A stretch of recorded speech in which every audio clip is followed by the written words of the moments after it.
अस्सलाम वालेकुम, welcome to my channel Farhan Askar. मैं उम्मीद करता हूँ आप सब खैरियत से होंगे। अगर आप पोलैंड जा रहे हैं किसी भी मकसद के लिए, चाहे वो वर्क परमिट हो, वर्क वीज़ा हो, स्टडी वीज़ा हो, शेंजन वीज़ा हो, टूरिज़्म जिसमें आ जाता है, या बिज़नेस वीज़ा हो, तो मैं आपको चंद अहम टिप्स और अहम जो सजेशन है वो दूंगा, जो आपके लिए बहुत ज़्यादा फ़ायदेमंद होंगी। तो काइंडली आप इस चैनल को सब्सक्राइब करें, वीडियो को लाइक और शेयर करें। पिछली वीडियो में मैंने बताया था कि मैं पिछले साल जर्मनी मूव हुआ, तो मैंने कैसे वहाँ पे अपनी जो एड्रेस रजिस्टर करवाया, कैसे मैंने अपना इंश्योरेंस कार्ड बनवाया, कैसे गाड़ी लेनी है, कैसे सेल करना है, कुछ ब्रीफली मैंने आपको बताया। तो अगर आप जर्मनी के बारे में इंटरेस्टेड हैं तो आप उस वीडियो को देख सकते हैं, या फर्दर मैं उसमें और वीडियो बनाऊँगा जर्मनी के बारे में।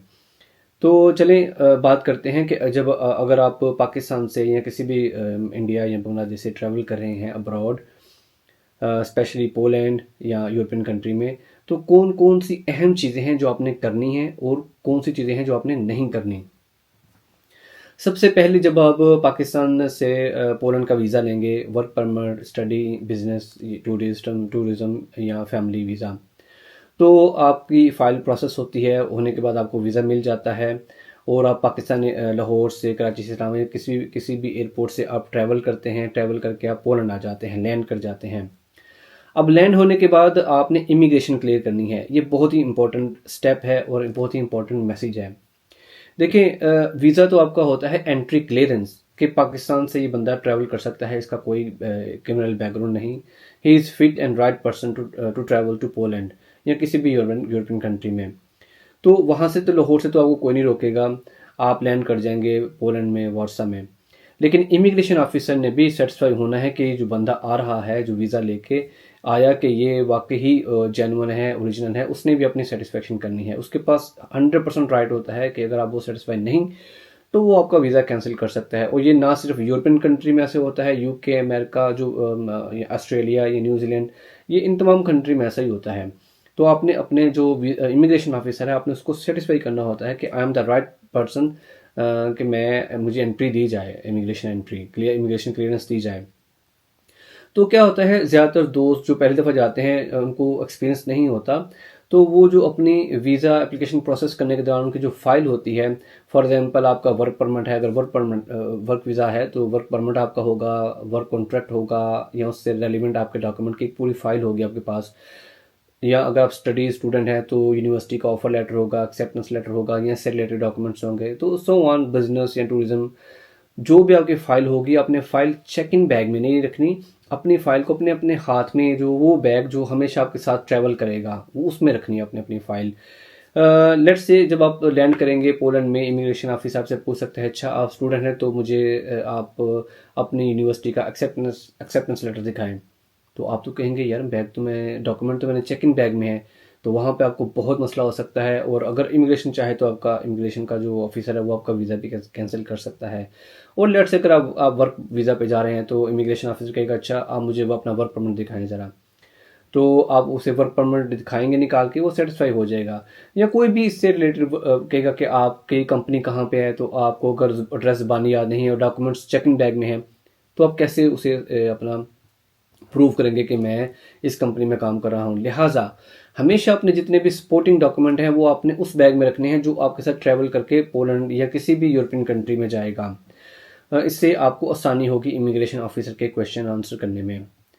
दूसरा, जो चेकिंग बैग है वो आपको तब मिलता है जब आपकी इमिग्रेशन क्लियर हो जाती है। जब इमिग्रेशन ऑफिसर आपको जो है वो स्टैंप लगाता है, एंट्री के स्टैंप, के आप ओके हैं, आप जा सकते हैं। उसके बाद जाके आपको आपका जो चेक इन बैग है वो मिलता है, और वो बैग लेने के बाद आप बाहर चले जाते हैं।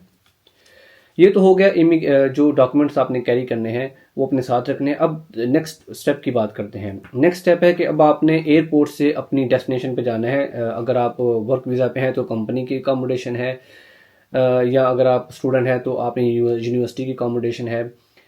तो इसी तरह सो ऑन, बिजनेस या टूरिज्म।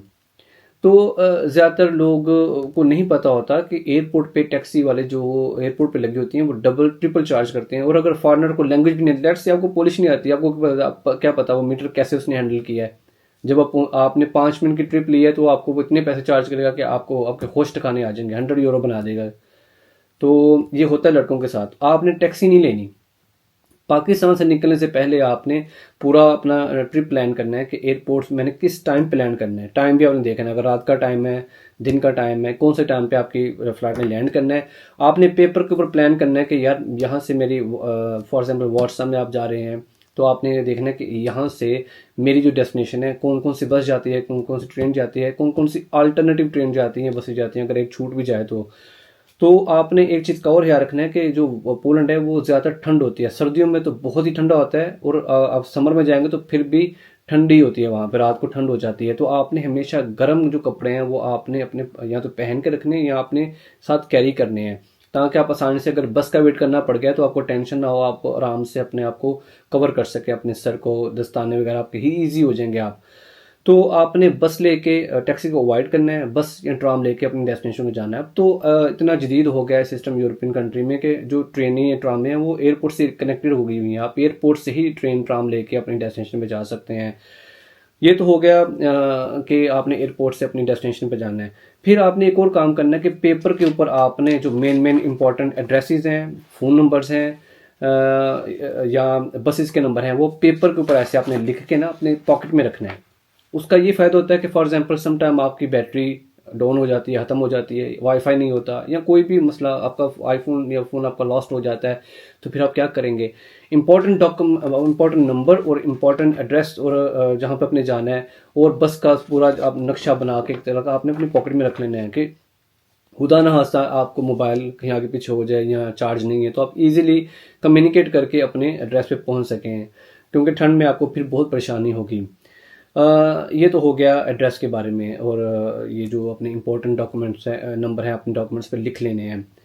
फिर हम बात करते हैं कि टिकट, जो आपने ट्रैवल करना है उसकी टिकट भी चाहिए। तो एयरपोर्ट के ऊपर कियोस्क लगे होते हैं, मशीनें लगी होती हैं, इंग्लिश में भी पोलिश में भी। आप इंग्लिश में आप लिख सकते हैं अपना कि आपने कहाँ जाना है, किस स्ट्रीट में जाना है या किस जोन में जाना है, जोन बने होते हैं। तो आप इजीली ये ऑनलाइन आने से पहले भी आप टिकट परचेज करते हैं, परचेज कर सकते हैं। फॉर एग्जाम्पल आप पाकिस्तान में है तो पाकिस्तान से बैठ के भी ऑनलाइन आप अपनी जो ट्रैवल टिकट है लोकली, जो ट्रेन या बस की, आप 24 घंटे का पास ले लें या 48 घंटे का पास ले लें, तो वो पास देखना कि किस किस जोन में वैलिड है। तो इससे आपकी एक सस्ती टिकट बन जाएगी और आपको कोई टेंशन नहीं होगा। वही टिकट आप बस पे भी यूज़ कर सकते हैं, ट्राम पे भी, ट्रेन पे भी। तो ये बहुत ही इंपॉर्टेंट टिप है। अदरवाइज टैक्सी तो बहुत महंगी पड़ेगी आपको। और अगर आपको कोई लेने आए तो फिर भी आप नंबर नोट कर लें। अगर आप किसी से फ़ोन करवा लें कि ये बंदा मुझे लेने आ रहा है, मिल नहीं रहा, तो इससे भी आपको फ़ायदा होगा। बगैर टिकट के आपने सफ़र नहीं करना, चाहे कुछ भी हो। क्योंकि जब आप बगैर टिकट के सफ़र करेंगे तो चेकिंग होगी, आपको वो पुलिस में बात करेगा, इंग्लिश में नहीं करेगा तो आप क्या करेंगे, पुलिस बुला लेगा, मसला बनेगा। जाते ही आपको जो है ना जो लीगल जो कंप्लेक्सिटी है उससे फंस जाएंगे। तो बेहतर है टिकट लेकर ट्रैवल करना, बगैर टिकट कभी भी सफ़र नहीं करना आपने। जब अपनी रिहाइश पे पहुंचेंगे, रिहाइश पे पहुंचते ही आपने जो फिर उसके बाद आपने क्या काम करना है, स्टूडेंट है या वर्क वीज़ा है वाले हैं, आपने अपनी जो एड्रेस है उसको रजिस्टर करवाना है, जिसे जमलदवनी कहते हैं। वो डॉक्यूमेंट आपको मिल जाएगा। वो डॉक्यूमेंट आपके लिए बहुत इंपॉर्टेंट है, उसकी कॉपी करवा लेनी है आपने। और अपने पासपोर्ट के वीज़े की कॉपी करवा के हमेशा अपनी पॉकेट में रखनी है, क्योंकि पोलैंड में अक्सर आजकल तो बहुत सख्ती है, वो कहीं भी आपसे कह सकते हैं कि शप्राशम प्रशेपोकाज दबुद सबिस्ते, तो आपको आईडी मांग सकते हैं। तो आप कैसे उनको देंगे अगर पासपोर्ट घर पर है, आपको एड्रेस का भी नहीं पता, तो फिर वो आपको फ़ाइन भी करेंगे और आपको अरेस्ट भी कर सकते हैं कि सस्पिशियस में कि आप तो इलीगल हैं। तो इस तरह आपने हमेशा वीज़े की कॉपी और आपके एड्रेस की कॉपी आपने अपने पास रखनी है, जमलदवानिया की जो कॉपी है। कुछ एम्प्लॉयर ऐसे होते हैं, फेक होते हैं, या यूनिवर्सिटी वाले भी जो प्राइवेट हैं वो थोड़ी सी करते हैं कि वो आपको जमलदवानियाँ नहीं लेके देते, आपको डॉक्यूमेंट पूरे नहीं करते, आपकी टीआरसी अप्लाई नहीं होती। क्योंकि अगला स्टेप जो बहुत इंपॉर्टेंट है पोलैंड में पहुंचने के बाद, टीआरसी आप अपने अप्लाई करनी है। टीआरसी के लिए आपको क्या चाहिए, आपको एड्रेस चाहिए, आपको यूनिवर्सिटी से लेटर्स चाहिए, यूनिवर्सिटी का सपोर्टिंग लेटर चाहिए कि हाँ ये स्टूडेंट हमारे पास है, ये पढ़ रहा है, ये आ रहा है, वो लेटर देंगे। इसके अलावा जो एडमिशन लेटर, तो वो तो पहले ही आपके पास होंगे। एडमिशन लेटर जो आपने फीस पे किया वो तो पहले ही आपके पास होंगे। और अगर वर्क परमिट है तो कंपनी आपको जो एड्रेस देगी, कंपनी आपको फिर वो रिकमेंडेशन लेटर देगी कि हाँ ये बंदा आ चुका है, काम कर रहा है। तो ये आपने जितनी पोलैंड पहुंचने के बाद जितनी पहले काम ये करने वाले ये हैं कि आपने टीआरसी अप्लाई करनी है। वीज़ा तो होगा आपके पास, लेकिन टीआरसी अप्लाई करनी है। वो कार्ड बनेगा, उसके बाद आप फ्रीली आप शेंजन कंट्री में आसानी से ट्रैवल कर सकेंगे।